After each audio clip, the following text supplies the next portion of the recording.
There is a place on Earth where winter does not arrive. It detonates, where the cold does not settle in gradually easing the world into dormancy, but drops like a wall, like a verdict, like something the land has been waiting to say out loud after months of restraint.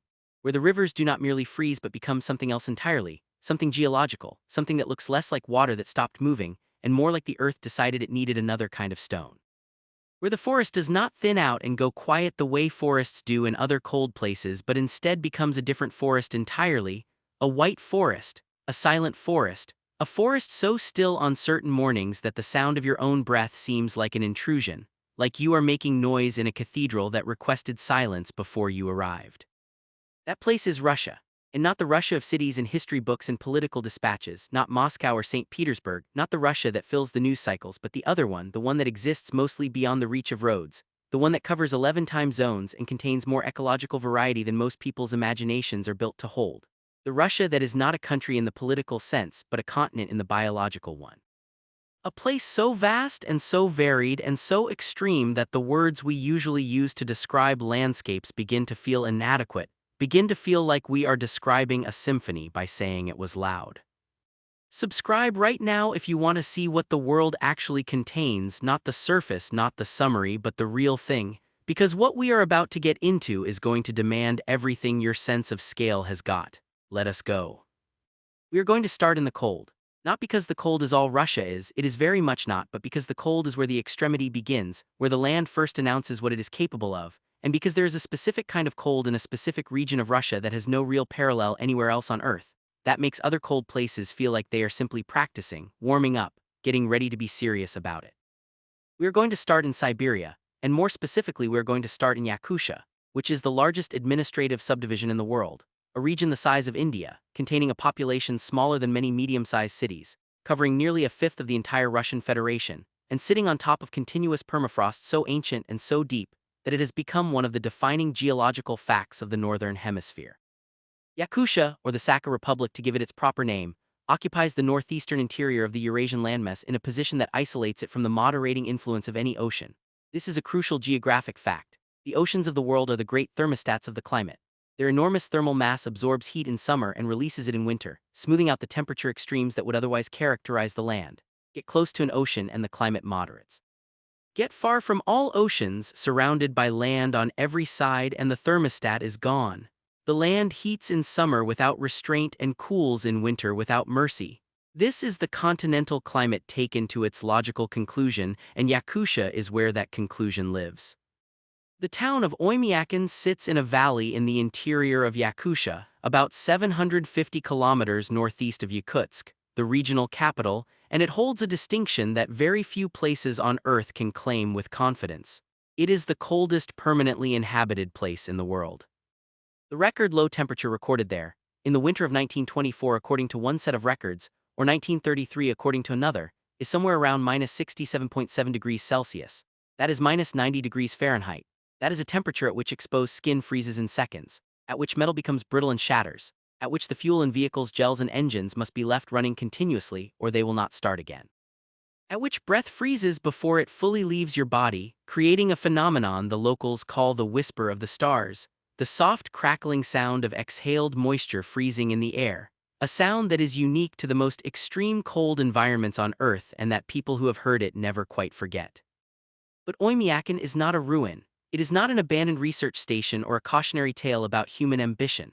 It is a village, a real village with roughly 500 people who were born there and grew up there and who organized their lives around the realities of an environment that would kill most people within hours if they were dropped into it unprepared.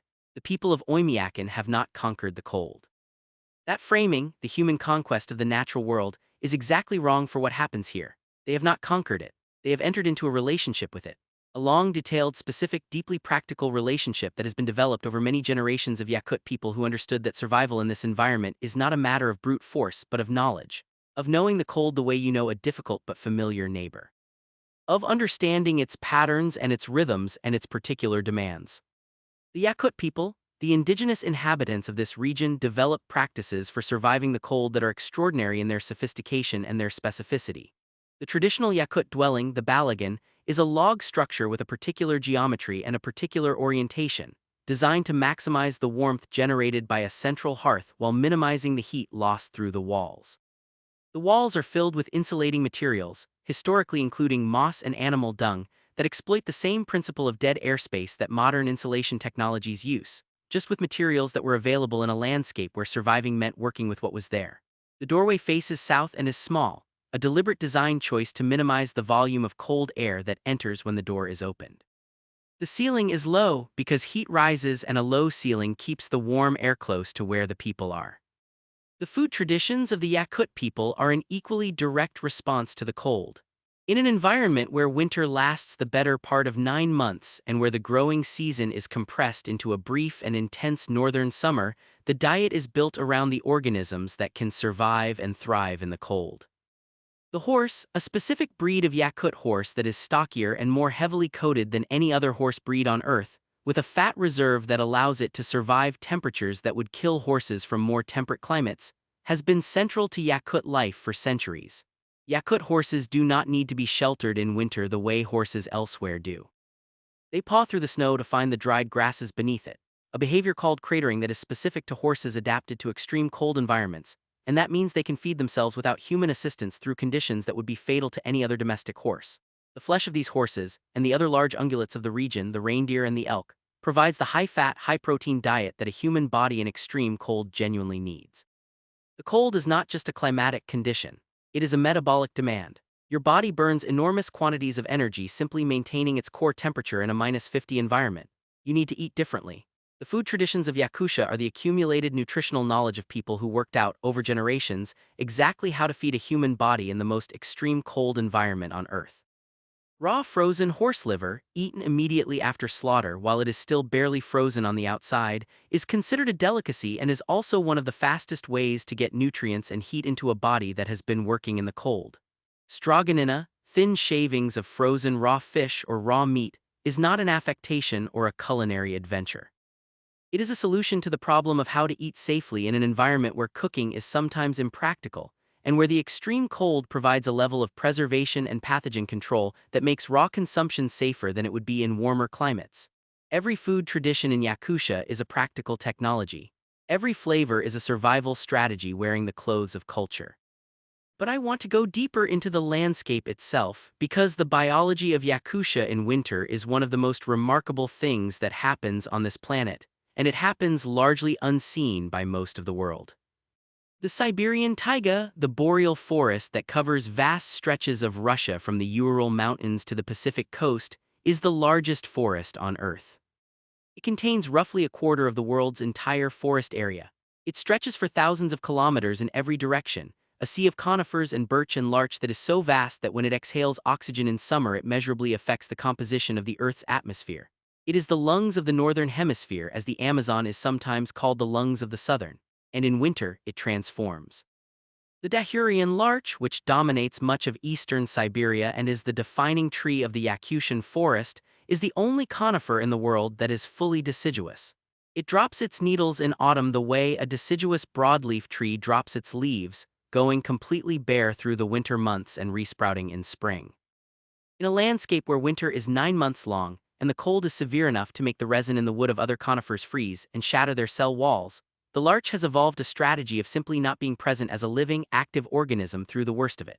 The needles, which would lose enormous amounts of moisture through transpiration in winter, and whose cells would be destroyed by the freezing temperatures, are jettisoned. The tree goes dormant at a cellular level, its metabolic processes slowing to an absolute minimum, waiting. And in spring, when the brief northern growing season begins, the larch explodes back into life with a speed that is startling, pushing out new needles and growing with an urgency that reflects the compressed timeline available to it. Walking through a larch forest in winter is one of the strangest experiences a forest can offer. The trees are bare, which means the light comes through differently than it does in a conifer forest, casting long shadows on the snow and creating a spare architectural quality to the landscape that you do not expect from a forest. The branches collect snow in specific ways, each species having a characteristic silhouette under snow loading that becomes familiar to people who spend time in these forests the way the silhouette of a friend becomes recognizable at a distance. The sound is almost nothing. The snow absorbs and dampens what little sound there is. The wind, when it comes, moves through bare branches with a different quality than it moves through needled trees. And then there are mornings of complete stillness when the ice fog settles and each bare branch of each larch collects tiny ice crystals that catch the low winter sun, and the entire forest becomes something that you could not describe accurately to someone who had not seen it, because the words do not quite assemble into the right picture. The animals of the Siberian taiga in winter are doing something that biologists are still, in many respects, trying to fully understand. Because the question of how large mammals survive 9-month winters in a landscape where temperatures go below -60 is genuinely not fully answered. The mechanisms are known in outline: hibernation, fat accumulation, behavioral changes, movement to areas where food is more available. But the specifics of how these mechanisms work, the detailed physiology of a hibernating brown bear whose heart rate drops to 4 or 5 beats per minute, whose body temperature drops by several degrees but not fully, who enters a state that is not quite sleep and not quite death but something specifically evolved for this specific purpose. That physiology is still being investigated by researchers who find in it potential applications for human medicine. For the treatment of muscle wasting and organ preservation and the physiology of long-duration space travel. The brown bears of the Siberian taiga find their dens in late autumn, usually in sites that offer specific characteristics: a hollow in a slope, a space under the roots of a large overturned tree, a rock overhang that provides shelter from the snow. The site selection is not random. Research shows that bears return to the same denning areas year after year and that good denning sites are used by successive generations of bears, suggesting a transmission of knowledge about site quality across generations. The den itself is sometimes minimally prepared, sometimes more extensively modified depending on the site. The bear enters the den in late October or November and does not emerge until April or May, a period of 5 to 6 months during which it eats nothing, drinks nothing, and yet does not suffer the muscle loss and kidney damage that would devastate a human being in the same period of inactivity and fasting. The bear comes out of the den in spring thinner but intact, its muscles largely preserved by a metabolic adaptation that suppresses the normal pathway of protein catabolism during fasting, and it resumes its life with remarkable speed. The female bears do something even more extraordinary. They give birth in the den in January in the deep of winter, when the temperature outside is at its most severe and when the mother herself is technically in a state of hibernation or near hibernation. The cubs, born blind and nearly hairless and weighing only about 500 grams, find their way to their mother's body and begin nursing. The mother's body in this extraordinary metabolic state is simultaneously maintaining near hibernation and producing milk. It is one of the most astonishing biological performances in the mammalian world, and it happens every winter in the dark of dens scattered across millions of square kilometers of Siberian forest, mostly unobserved by anyone. Now let me take you east. Let me take you to a place that most people do not know exists, that most maps do not represent in a way that conveys what it actually is. A place that sits at the far eastern edge of the Russian Federation, where the continent does not end so much as dissolve into the Pacific in a long, spectacular, geologically violent arc of islands and volcanoes and sea. Kamchatka? The Kamchatka Peninsula extends south from the mainland of the Russian Far East for about 1,200 kilometers, like a finger pointing toward Japan, surrounded by the Pacific Ocean on the east and the Sea of Okhotsk on the west, and it is one of the most geologically active places on Earth. The Pacific Ring of Fire runs along its eastern coast, where the Pacific Plate subducts beneath the North American Plate in a slow collision that has been going on for tens of millions of years, and that has created, along the length of the peninsula, more than 300 volcanoes, of which 29 are currently active. Kamchatka is a landscape in progress. It is a place where the Earth is visibly, actively, continuously being made and remade by the forces that shape continents, and where that process is not a background geological fact but a foreground reality that shapes everything about the land and the life on it. The volcanoes of Kamchatka are not all the same kind of volcano. They are not all the classic cone shape that the word volcano conjures. Some are stratovolcanoes, the tall, steep-sided, classically shaped mountains that erupt explosively and build themselves upward over time. Klyushevskaya Sopka, one of the most active volcanoes in the world and the highest peak in Siberia and the Russian Far East at nearly 4,750 meters, is of this type, a near-perfect cone that has been erupting more or less continuously for about 7,000 years, and that is currently getting slightly taller with each eruption as new material is added to its summit. Others are shield volcanoes, broader and flatter, built from less viscous lava that flows further before solidifying, creating wide low domes rather than tall peaks. Others are calderas, ancient collapsed volcanic mountains whose original cones exploded or subsided into themselves, leaving behind the enormous bowl-shaped depressions that can fill with water to become crater lakes of extraordinary color and chemistry. Some of those crater lakes in Kamchatka are hot, steaming, their water not drinkable or even safe to touch, colored by sulfur and other volcanic minerals in shades of turquoise and yellow-green that look less like water and more like something from a chemistry demonstration. The Valley of Geysers, which sits in a remote river canyon in the southern part of the peninsula and was discovered by Soviet scientists only in 1941, is one of the largest geyser fields in the world and the largest in Eurasia. Geysers are extraordinarily specific hydrothermal features.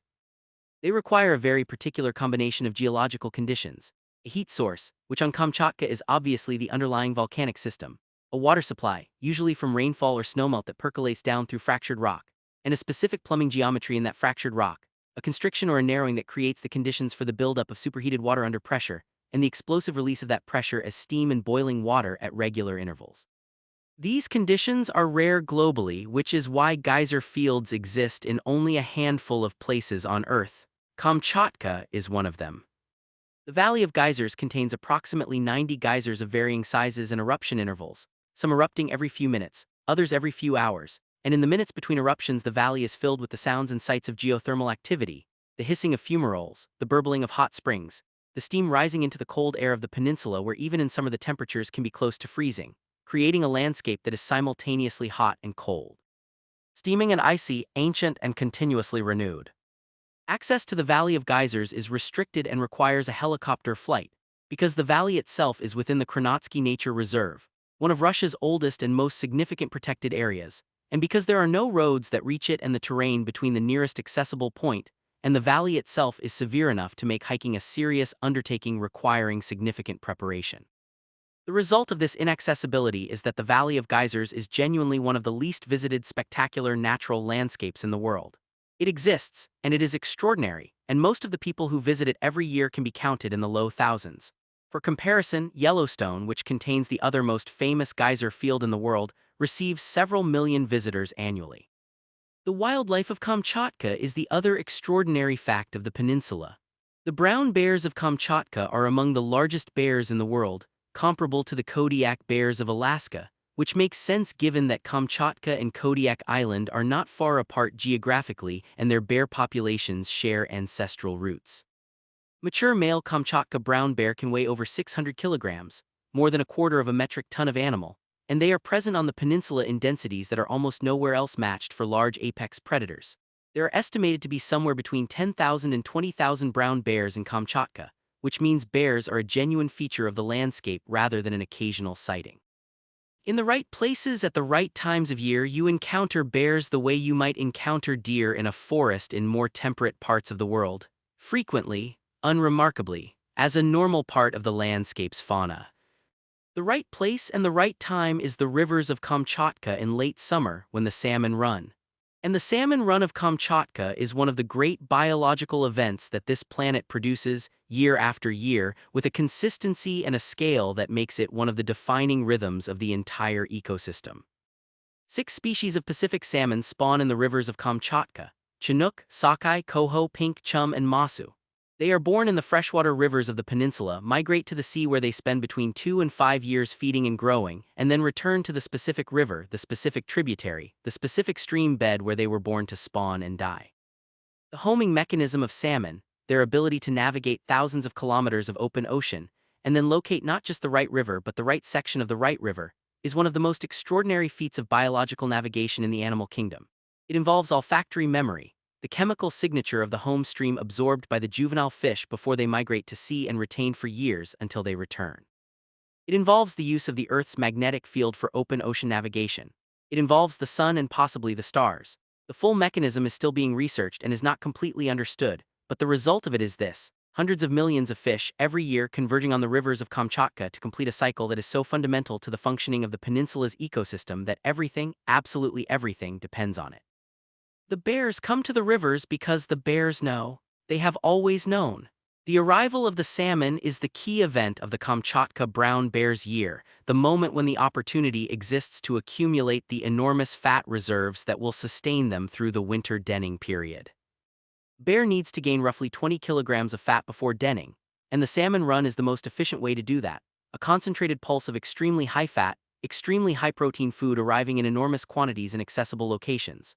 Bears that are skilled at catching salmon, that have developed the specific techniques and positions that maximize catch rate, do dramatically better through the winter than bears that are less skilled or less well-positioned on the river. The fishing skill of individual bears is real and measurable. Some bears stand in rapids and catch fish as they leap. Some wade into pools and pin fish against the bottom. Some station themselves at the top of falls where fish must leap and are momentarily suspended and vulnerable. Some, the most opportunistic, simply steal from other bears, a strategy that requires a specific calculation about the risk-reward ratio of confronting a competitor versus finding your own fish. The salmon that die after spawning do not disappear. Their bodies, decomposing in and along the rivers, release the nutrients they accumulated over years in the ocean into the terrestrial ecosystem of the peninsula. The nitrogen and phosphorus and other elements that the salmon absorbed in the Pacific end up, via bear digestion and the decomposition of fish carcasses, in the soil of the riverside forests of Kamchatka. It has been measured. The trees that grow near salmon-bearing rivers in the Russian Far East contain measurably more marine-derived nitrogen in their tissues than trees far from rivers. The forest is built partly from the ocean, via the salmon, via the bears, via the decomposition of millions of fish over millions of years. The system is integrated at a level that the word ecosystem does not quite capture. It is more like a single organism in which the Pacific Ocean, the river, the salmon, the bear, and the forest are different organs. Let me take you further west. Let me take you to a place that is different from everything we have seen so far, different in its physical nature, different in the kind of extreme it represents, different in the way it tests the life that tries to inhabit it. Let me take you to the steppes. The Eurasian steppe is the largest continuous grassland ecosystem in the world. It stretches from Hungary in the west, through Ukraine and southern Russia, across Kazakhstan and into Mongolia and northern China in the east, a belt of grass and sky several thousand kilometers long and several hundred kilometers wide in most places, an ocean of land with none of the visual anchors that most people's sense of landscape requires, no mountains on the horizon, no forests to give scale. Just the grass and the sky and the wind and the light moving across it all in a way that can feel infinite, can feel disorienting, can feel like an invitation to understand something about scale that you did not understand before.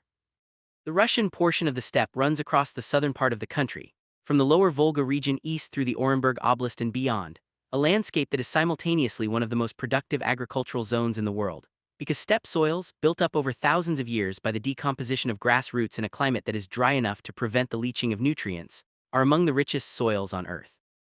And one of the most biodiverse grassland ecosystems outside of Africa. Before the plowing of the steppes for agriculture, which transformed enormous areas of the European and Western Siberian steppe in the 19th and 20th centuries, the grasslands supported a biological community of extraordinary richness, and in the remaining patches in the protected areas and the remote reaches where the plow did not reach, that community still exists, still breathes. The saiga antelope is the animal that most people have never heard of, and that most completely represents the steppe in the way that the elephant represents the African savanna or the polar bear represents the Arctic. The saiga is a strange-looking animal, one of those creatures whose appearance seems to have been assembled from slightly mismatched parts. The body is the body of a smallish, compact antelope. The legs are slender and capable of sustained high speed running across the flat steppe. The horns on the males are ridged and translucent, almost waxy-looking, curving gracefully upward. And the nose is a bulbous, oversized, rubbery, flexible structure that droops over the upper lip and gives the animal a comical, almost cartoon-like profile that sits oddly with the rest of its elegant body. The nose is not a mistake or an accident. It is a highly functional adaptation to the steppe environment. In winter, it warms and humidifies the bitterly cold steppe air before it reaches the lungs. In summer, during the massive migrations that the saiga makes across the steppe, it filters the enormous quantities of dust kicked up by thousands of hooves moving across dry grassland. The nose is a climate control and filtration system, evolved over millions of years to solve the specific challenges of breathing in a landscape of cold winters and dust storms. The saiga migrations, which historically moved millions of animals across the steppe in patterns that shaped the grassland the same way the wildebeest migration shapes the Serengeti, are one of the great wildlife spectacles that most of the world knows nothing about. In their peak before hunting and habitat loss dramatically reduced their numbers, the saiga populations of the Eurasian steppe numbered in the tens of millions. The steppe shook with their passing. The ground was visibly altered by the movement of their feet, the grazing of their mouths, the deposition of their waste. They were, in the most literal sense, one of the engines of the ecosystem, a primary mover of energy and nutrients across an enormous landscape.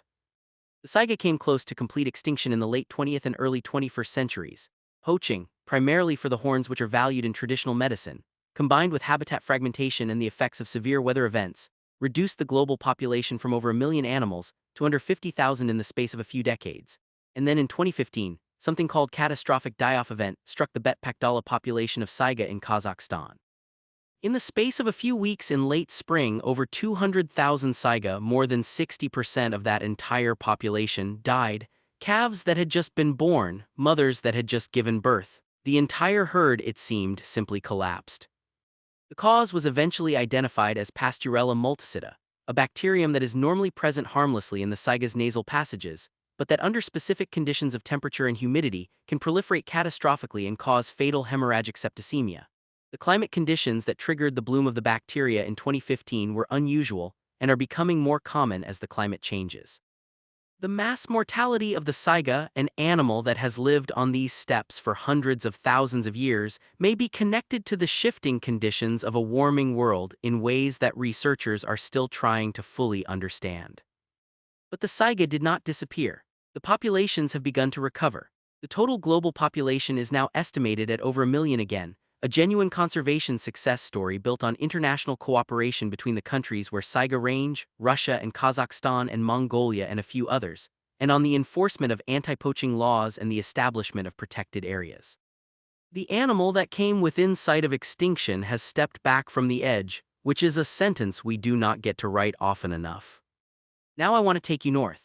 I want to take you to the Arctic, because Russia's Arctic coast and the islands that extend into the Arctic Ocean are a world so extreme, so alien to the human frame of reference, so perfectly indifferent to the existence of the warm-blooded things that try to live on it, that standing at the edge of what is habitable there makes you understand something about the word life that you cannot fully understand from more comfortable latitudes. The Yamal Peninsula extends northward from western Siberia into the Arctic Ocean, a long, flat tongue of permafrost, tundra and wetland and river delta that is home to the Nenets people, who are among the most genuinely nomadic people remaining on Earth. The Nenets reindeer herders of the Yamal make one of the longest land migrations of any people in the world, moving their herds north in spring across the frozen rivers and wetlands to the summer pastures of the northern Yamal, and then south again in autumn before the freeze closes off the routes. The total distance of this migration is roughly 1,000 kilometers each way. They make this journey twice every year. On sleds with reindeer in conditions that most people would not willingly drive through in a heated vehicle, let alone walk alongside for days at a time. The Nenets' relationship with the reindeer is one of the most intricate human-animal relationships that exists anywhere on Earth. It is not domestication in the way we usually use the word, not the domestication of the dog or the horse or the cow, where the animal has been so thoroughly modified over generations of selective breeding and controlled management that it is no longer really the same creature as its wild ancestor. The Nenets' reindeer are managed, and the relationship between herder and herd is close and specific, but the reindeer retain much of their wild behavior and much of their ecological function as animals that are part of the tundra ecosystem rather than entirely separate from it. They forage on their own, finding their food under the snow by smell, pulling down through the snowpack to reach the lichens and mosses and frozen grasses beneath. They navigate the landscape according to their own understanding of it. The herder's role is to move with them, to guide the direction of the migration, to protect them from predators, to manage the composition of the herd through culling and selective breeding, but not to contain them or to provide their food. The reindeer feed the land and the land feeds the reindeer, and the Nenets are the people who have learned to move with this relationship and to live within it rather than on top of it. The knowledge required to live as a Nenets herder on the Yamal is extraordinary in its depth and specificity. The ability to read snow, not just to see snow but to understand it, to know from its texture and density and crystalline structure how old it is and how deep the layers beneath it go and whether it will support the weight of a sled, and whether the reindeer will be able to paw through it to reach the forage below.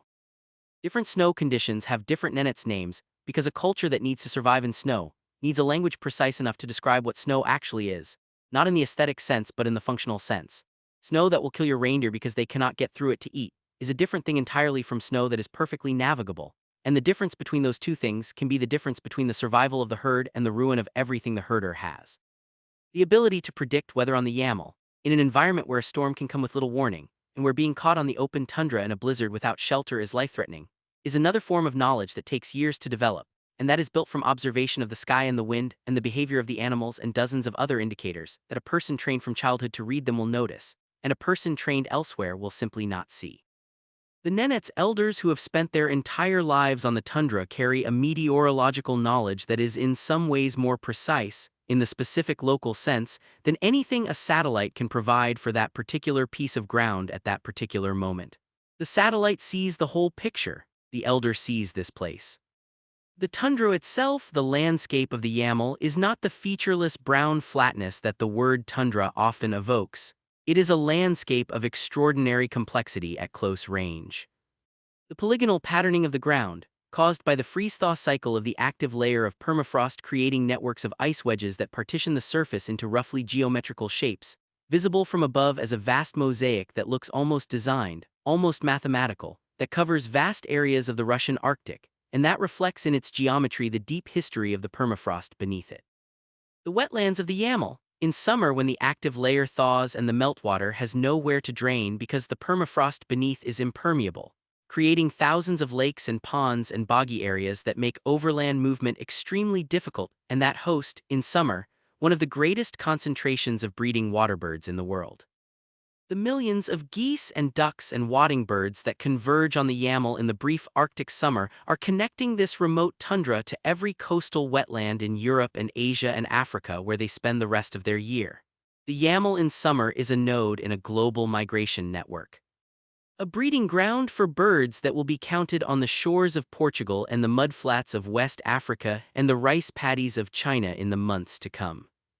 The permafrost of the Yamel and of the broader Siberian Arctic is itself one of the most consequential things in the world right now, though most people do not know it. Permafrost is ground that remains at or below 0 degrees Celsius for 2 or more years. About a quarter of the land surface of the northern hemisphere is underlain by permafrost, and much of Russia's territory sits on top of it. The permafrost of Siberia has been accumulating for thousands of years, and as it accumulated it trapped organic material, the remains of ancient plants and animals that would otherwise have decomposed and released their carbon to the atmosphere. In permafrost, decomposition is arrested. The organic material is frozen. The carbon stays locked in the ground. This has been happening for so long and over such large areas that the total amount of carbon stored in Arctic permafrost is estimated to be roughly twice the amount currently in the atmosphere. Twice. It is the largest carbon reservoir on land, and it is responding to the warming of the climate. As temperatures rise, the permafrost thaws. As it thaws, the ancient organic material it has been storing begins to decompose. As it decomposes, it releases carbon dioxide and methane. Methane is a far more potent greenhouse gas than carbon dioxide over short time scales, and the permafrost contains enormous amounts of it, both dissolved in the soil water and in the form of methane hydrates in the deeper permafrost layers. The release of this stored carbon as the permafrost thaws will amplify the warming that caused the thawing, which will cause more thawing, which will cause more release. This is a feedback loop, a self-reinforcing process, and it is underway.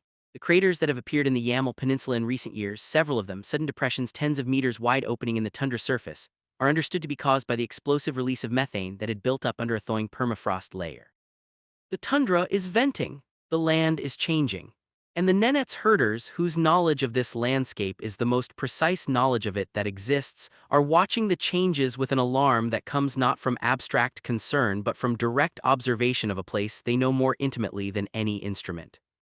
Let me take you to Lake Baikal because we cannot talk about wild Russia without talking about Baikal. And because Baikal is one of those places where the facts, the bare measurable facts, are so extreme that they themselves constitute a kind of wonder. Lake Baikal is the deepest lake in the world, reaching a maximum depth of 1,642 meters. It is the oldest lake in the world, estimated to be between 25 and 30 million years old, the product of a rift in the Earth's crust that has been slowly widening and deepening for millions of years, and that is still active, still widening, still deepening. It contains approximately 20% of the world's total unfrozen surface fresh water, more than all 5 North American Great Lakes combined. It is 636 kilometers long and up to 80 kilometers wide and sits in a basin that descends below sea level in places. It is, by volume, the largest freshwater lake in the world, and it is in Siberia, which surprises people who expect Siberia to be only a place of cold and emptiness and not a place that contains a fifth of all the fresh water on the surface of the Earth. The age and isolation of Baikal have made it a laboratory of evolution. The species that have developed in the lake over 25 million years of relative biological isolation have diverged from their relatives elsewhere to a degree that makes Baikal effectively its own private ecosystem, a world within the world. Of the roughly 3,600 species of animals and plants known from the lake, more than 80% are found nowhere else on Earth. They exist only in Baikal. They evolved there. They are adapted to the specific conditions of this specific body of water, its extraordinary clarity, its unusual chemical composition, the particular patterns of its seasonal mixing and stratification, the temperature gradient from the very cold surface in winter to the relatively stable deep water that maintains a temperature close to 4 degrees Celsius year-round regardless of the season above. The Baikal seal, known locally as the Nerpa, is the only exclusively freshwater seal in the world. It is also one of the smallest seal species, and it lives in the middle of Siberia, about 3,000 kilometers from the nearest ocean, a fact that raises an immediately obvious question: how did a seal end up in a landlocked lake in Siberia? The answer is not fully settled. The most widely accepted hypothesis is that the Nerpa's ancestors were ringed seals that colonized Baikal millions of years ago via river connections that existed when the geography of the region was different from what it is today, during periods of glaciation when rivers and lakes were connected differently, when the landscape of water was not the landscape of water that we see now. Over millions of years, as Baikal's isolation increased, the seals that remained in the lake diverged from their ocean-going relatives, adapting to the freshwater environment, to the specific prey available in the lake, to the patterns of ice formation and breakup that characterize a Siberian lake rather than an Arctic sea. The Nerpa is an evolutionary document. It is the record of a long journey from the sea to the center of a continent, preserved in the body of an animal that has been sealed into its particular environment for millions of years. The Baikal amal, a type of whitefish that is endemic to the lake and that is the basis of the traditional fishery of the Buryat people who have lived around Baikal for centuries, is another such document. It has adapted to Baikal's specific thermal structure and its specific ecology over millions of years in ways that differentiate it from its relatives in other Siberian rivers and lakes. The amal is also one of the most culturally significant animals in the region, the subject of songs and stories and recipes that reflect the central role it has played in the subsistence of Baikal's human communities for as long as